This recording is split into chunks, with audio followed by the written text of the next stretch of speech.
I'm really excited. We are a fully remote organization. It's why I get to do the work I do from Hawaii. It does mean I have really early mornings. So be aware of what you're signing up for, but I get to work fully remote. And so in supporting fully remote organizations, you have to be incredibly intentional about the culture and the way we work.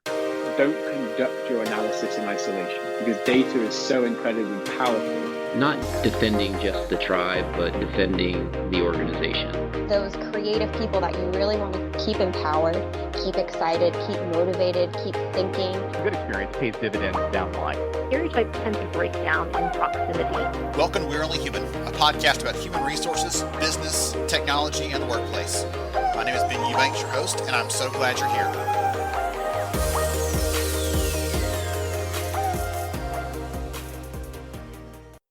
Hey everyone, it's Ben Eubanks, and I'm so excited to be here with you today. You know, one of the questions I get occasionally is, can HR, of all the functions of the business, of all the positions in a company, can HR really work remotely? Is it possible for the people who are supposed to be the stewards of the culture, supposed to be representing the company and the people's interests, can they work remotely? And so in today's conversation with Diana Brown from ECO, we're going to talk about that. We're going to dive into what she and her team do to positively influence culture as remote HR teams. We're talking about her actual physical distance from the company from a time zone perspective and some of the things that creates, some of the challenges and maybe the opportunities. We're going to talk about some of the different ways the company intentionally creates connection with its people.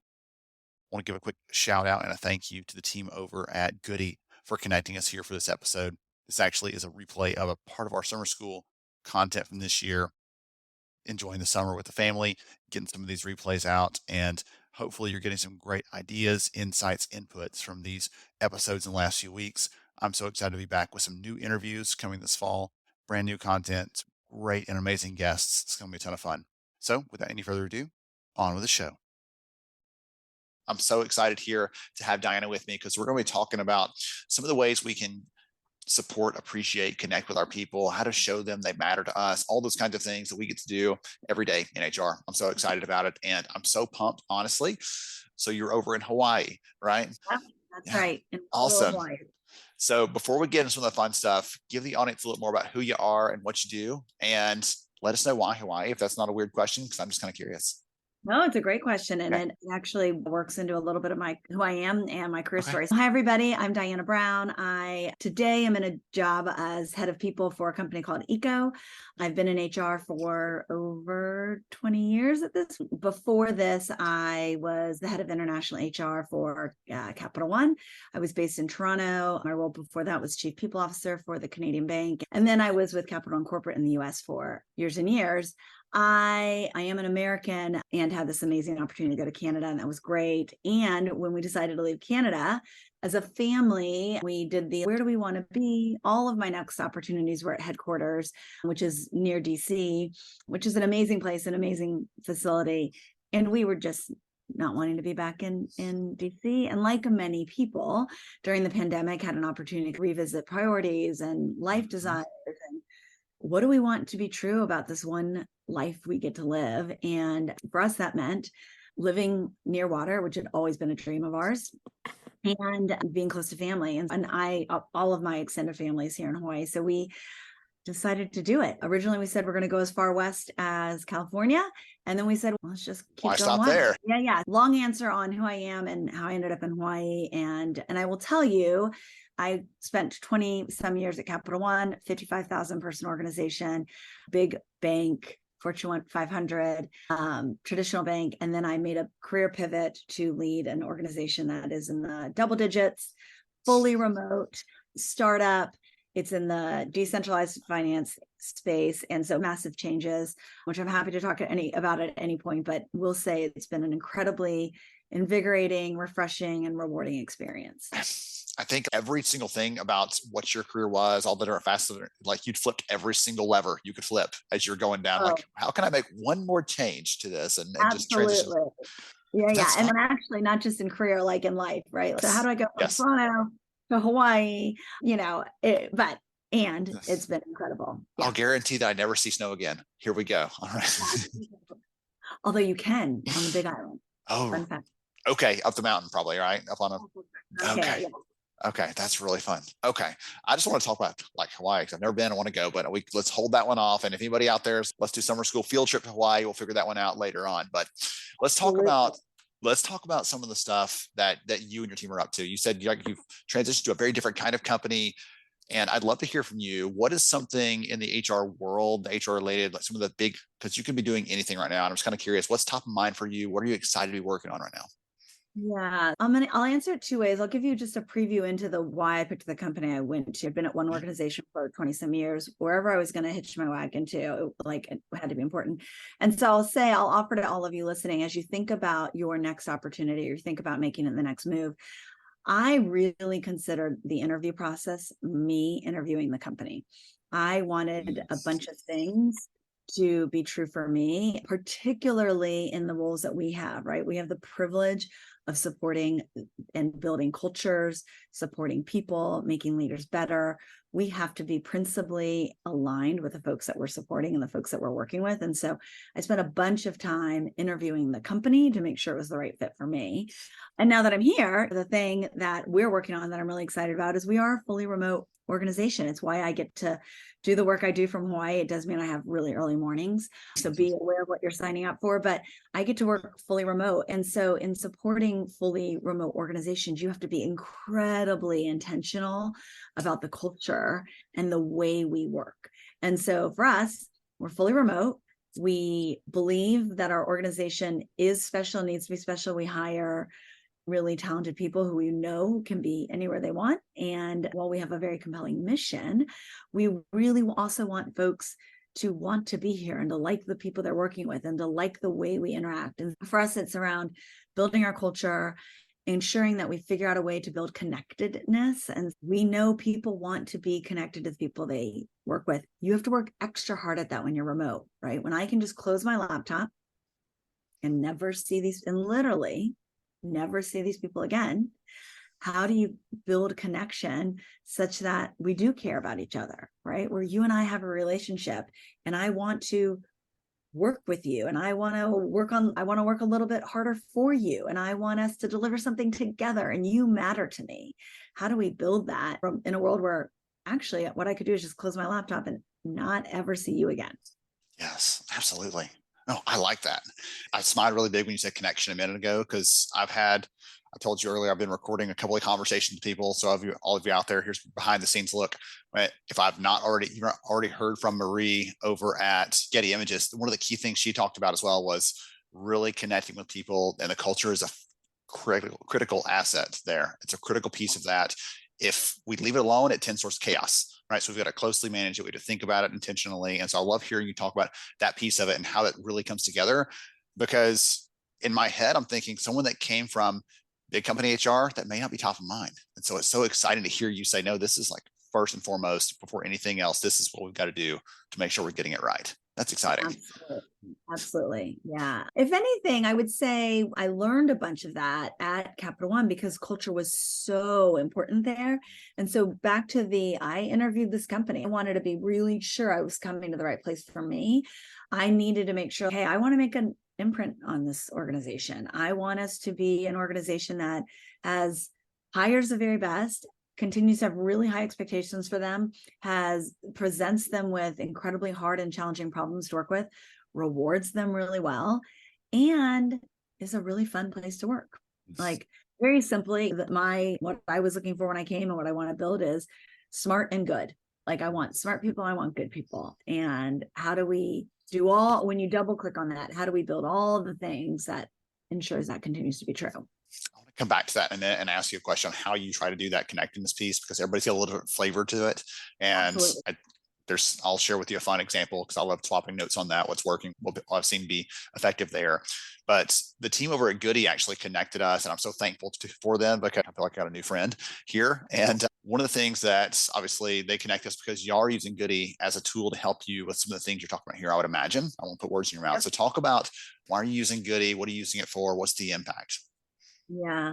One, I love Goody, and I'll come back and I'll tell you why. But so for us, people matter, right? Like we have real lives outside of work. And so things like work anniversaries and birthdays, or somebody on your team gets a certification. There are things that you want to be able to acknowledge and reward. And again, when you're in a workplace and I get a gift from my work, my kids notice that. They pay attention to that, right? Oh, that's from Eco. Oh, what did Eco send you today? And so we use Goody as our gifting platform for our employees. Here's why I like it. When you think of reward and recognition, and we've gone away with this, but it's still worth reinforcing, we've gone away from it as an industry, is it used to be that cash is king, right? I work for you, Ben, I do a really good job, and you say, hey, I want to recognize that. Yeah, I'll give her a bonus. I'll give her, who knows? It could be big. It could be a couple $100, it could be $50, whatever. What we actually know is, but the problem is when you give me cash, it goes into my direct deposit. I happen not in our home to manage our money, so I never see it. It gets spent on gas or groceries or whatever. And it literally had a 1-second impact in that conversation, and that is it. Versus gifts, what we know are tangible things is that every time I use it, a mental connection is redrawn between you and me. So every single time I put on these earrings, I know the woman that gave it to me. I remember when she gave them to me. I know where she bought them. I remember what reason she gave it to me. Every single time I pick them up, and my brain is able to do that in a half a second. And so imagine if I'm wearing or using something from my company. All of those fire things happen. Oh, this is from Eco. They sent it to me for this occasion, for this thing I did that was really important and really impactful. And I matter to my boss who sent this to me. Every single time I touch it, it reinforces that connection. And we want that because, again, we're trying to foster a connection and a type of engagement with your employer that's hard to do in a remote world. And it's hard to do in a world where people can have, switch jobs anymore. We want them connected to us. And so we love Goody for that reason, because one, we believe in gifts, tangible things people can hold and touch and see as having ongoing and repeated effects and rewards for us. I like Goody because they offer a couple things. One, their gifting platform is very slick and nice. So you send me a little gift, it's integrated with your phone and online. It opens up really beautifully. It's just got a really nice product feel. Yes. And they offer this thing called swapping. I don't know if you're familiar with this, but say, Ben, you pick out a gift for me. I'm a hardcore coffee drinker. And unfortunately, as my manager, you don't remember that, which you should, but let's pretend you don't. Here's some tea. And you're like, here's some tea. And I am so touched by the gesture. And I'm like, oh, I don't want tea. I can swap my gift and I can now go get the coffee thing instead. And guess what? For only 1 second do I remember that you got it wrong. But every single time I use my coffee, I still get Ben thought of me and Ben acknowledged me for this thing. And that was important and that mattered and I mattered. And so obviously I could talk about the platform a lot. It's really slick.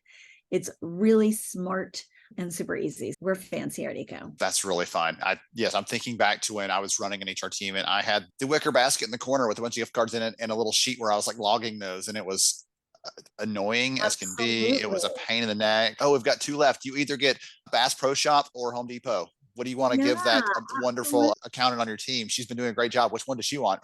No, let's get something.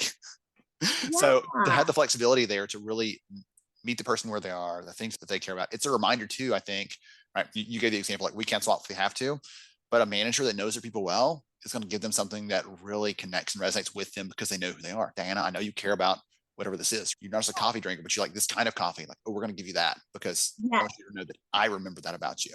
That's exactly right. Yeah.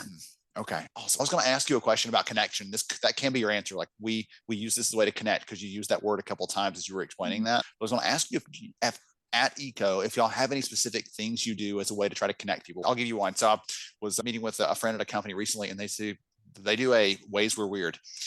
Every single employee, when they come in, I think about 2 or 3 things that are unique and completely out there about them that are almost unbelievable. It's like a 2 truths and a lie kind of thing, but they're all true about the person. And so one of the ones that my friend brought up recently was, hey, I've actually had my heart stop twice. Like, I've known you for years. I had no clue about it. Tell me the story. And so it just creates another connection to him, another connection point. And I feel like I know him better now than I did before, just because I'm finding the ways that he's weird, admittedly. And so it's a fun way for people to break the ice and say, ooh, I do that too, actually. And so we have a point of connection, or I had no idea about that and I'd love to know more about it. So just start some conversations. I love that. Ways I'm weird. Okay. If we have time at the end, I want to hear how you're weird, and I'm going to think about how I'm weird. Okay.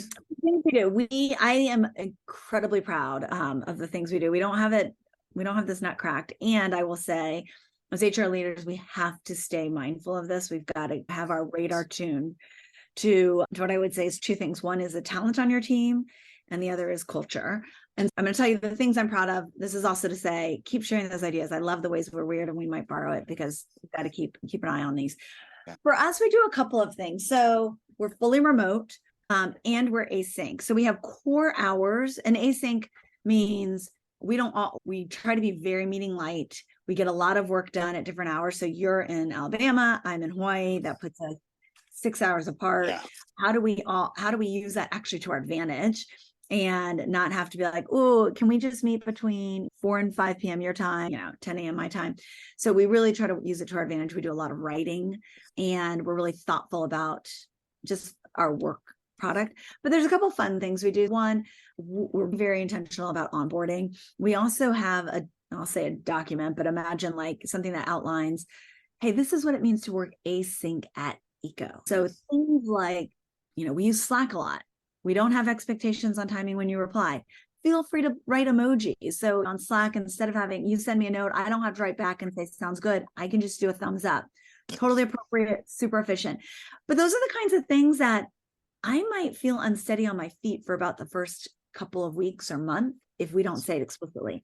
So we try to make all the implicit norms explicit. So we try to get really helpful with our new joiners. We also do things like Donut on Slack. Donut's a fun integration on Slack where it just randomly pairs you up. We have a number of set meetings where we have cameras on because we want to be able to see you. We also are very free in the chat. Hey, folks, use the chat. And we say, again, making the implicit explicit, go nuts on the chat. We need to have conversation and either comment on the material or just have some fun back and forth. We also, because again, we're fully remote, what hybrid means to us is we're intentional about when we get together. So at least 3 times a year, we create these co-working experiences. We call them e-convenes, a play on eco. And so we descend on different cities and we take about 10 to 12-ish coworkers. And this is not segmented by team or by boss or by function. It is literally where we just say, hey, it's a bit more complicated than first come, first serve, because you want to make sure that folks who haven't had a chance to go can go, et cetera. But we get 12 co-workers together and we co-work. So we go to a WeWork, we co-work. What we find is it actually increases collaboration, right? We're a small company. So even though you and I might not be on the same team, we're sitting there co-working. We look up and we say, oh, are you working on this thing? I am too. What do you know? Like, it really just, it starts to foster and recreate that in office. What we find is our employees are excited to see each other. They're only seeing each other maybe a couple of times a year in that type of environment. I'm excited to be sitting next to you and to learn from you and to come back to WeWork in the morning and to do dinner. It's different than in the office every day. It's where I'm like, if he brings tuna fish sandwich one more time to work, my head's going to explode. So the things that make us crazy at work don't actually make us crazy when it's just occasionally. Right? And it's something you get to look forward to. So we do some, I'd say team building. We're pretty light on that, but bowling or a morning hike or whatever that thing may be. So we do that a couple of times a year. We also do have an all company retreat where we go away. For us, it happens to be an international location, which is always fun. Last year we went to Lisbon, and we just, our focus is on getting to know each other. And we have team building, not in the let's do ropes courses together, but in the, hey, here are all the options. And you're not going to know who signed up. So Ben, I don't know if you signed up for the barista, how to be a barista class, but maybe we do. And so you and I are in this thing together, or surf lessons, or an amazing race adventure. So we try to be really thoughtful about in-person activities when we need to, and find the sweet spot between not too many where folks don't want to be traveling that much. And frankly, in my role, I'm super sensitive to that because of where I'm located, right? It's not easy for me to get anywhere. And how do we make the time really fulfilling and in a way that naturally builds connection, but not in this forced, okay, I'm in HR and we need to put on name tags and let's go do a ropes climbing class together.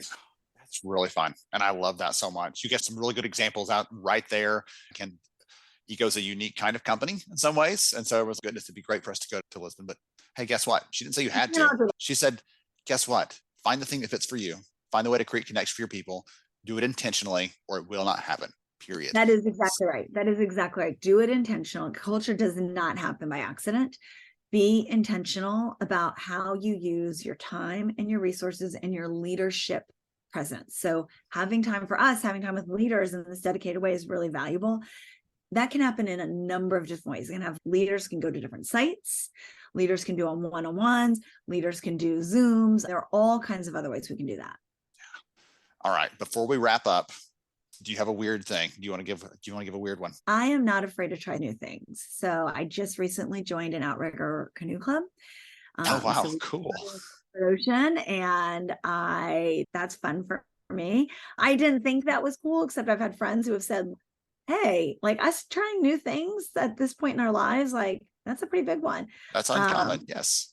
I'll teach you a fun Hawaiian word, which is called huli, which is to capsize. We just hulied on one of our rides. And that's as scary as it sounds when this big outrigger canoe flips over and you got to figure out how to get it right size and get back in it. And yes. I'm not afraid to try new things. How's that? That's a great one though. And I love the example because anyone can say that. You're like, okay, is it a food? Is it whatever else? But being willing to say, I'm going to try something I've never, ever done in my whole life. And it could fail miserably. It could be the next phase of my life. This could be just bring me joy. And so that's a lot of fun. Mine are all like, you could fail miserably and have it bring you joy. Oh, in that order, probably. Yeah.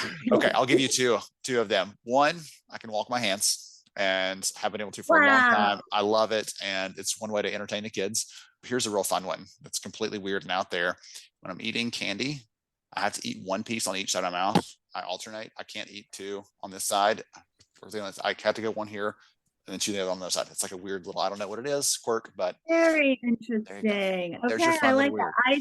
I do color coordinate my M&Ms before I eat them. See, okay. All right. For everybody else out there. I feel like that's not weird. I feel like that's like standard. Like everyone must do. M&Ms, dump it in the hand, dump it in my mouth. One side. Yeah.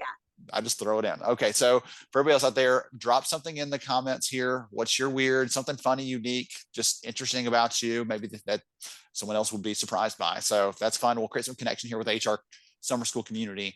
Diana, if you're okay with it, I'll make sure and tag you on your LinkedIn profile here in the chat so people can reach out, connect with you, follow you. Thank you again for joining me. This has been such a blast, and I'm thankful to the Goody team for making sure we made this connection. Absolutely. Thank you for having me. And yes, please reach out on all the things, building connection, making bold moves like going to Hawaii and living your dream. I'm happy to talk about any of it. So please reach out. How to huli with grace, like all those things. You got it down. Right. How to huli with grace, how to fail and find joy at the same time. All right. Thank you again, Diana. To everybody else out there, keep sharing your weird. Thank you so much for joining me on the show today. I'm honored to have you as a listener.